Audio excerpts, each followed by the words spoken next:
Bienvenue à notre célébration du jour de souvenir.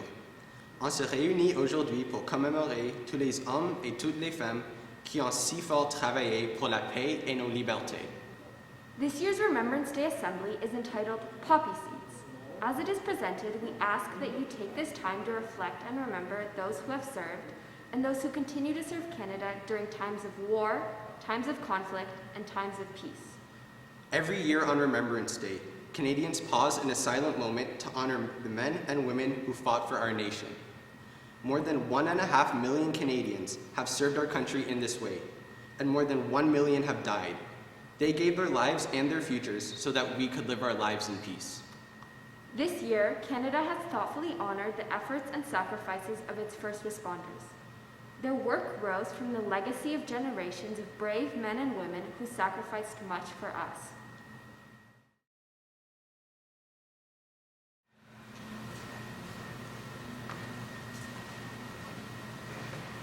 Please, wear a poppy, the lady said, and held one forth, but I shook my head. Then I stopped and watched as she offered them there, and her face was old and lined with care. But beneath the scars the years had made, there remained a smile that refused to fade. A boy came whistling down the street, bouncing along on carefree feet. His smile was full of joy and fun. "Lady," said he, "May I have one?" When he pinned it on, he turned to say, "Why do we wear a poppy today?" The lady smiled in her wistful way and answered, "This is Remembrance Day, and the poppy there is a symbol for the gallant ones who died in war.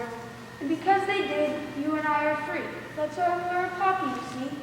And a boy about your size with golden hair and big blue eyes, he loved to jump and play and shout, for he was a birdie who raced about.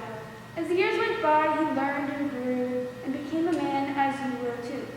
But the war went on and he had to stay, and all I could do was wait and pray. His letters told of the dreadful fight. I can see it still in my dreams at night. With the tanks and guns and cruel barbed fire, the mines and bullets, the bombs and fire. Till at last, the war was won, and that's why we wear a poppy, son. The small boy turned as if to go, then said, "Thanks, lady, I'm glad to know. That sure did seem like an awful fight. Your son, did he come back all right?" A tear rolled down each faded cheek. She shook her head but didn't speak. I slunk away in a sort of shame, and if you were me, you'd have done the same. For our thanks and giving is oft delayed, though our freedom was bought and thousands paid. And so, when we see a poppy worn, let us reflect on the burden borne by those who gave their very all when asked to answer their country's call, that we at home in peace might live, then wear a poppy, remember and give. The Government of Canada estimates that up to 32% of Canadians in high-risk groups, such as military, policing, and paramedics, will suffer from post-traumatic stress disorder in their lifetimes. Their families and friends will also struggle as a result of this condition.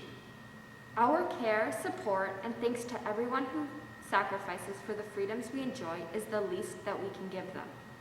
Take time to thank a hero today and do what you can to help carry their burdens. As a school, we now join together in our act of remembrance. A trumpeter will sound the last post, and then following, our moment of quiet reflect. The silence will be broken by a reveille and piper's lament.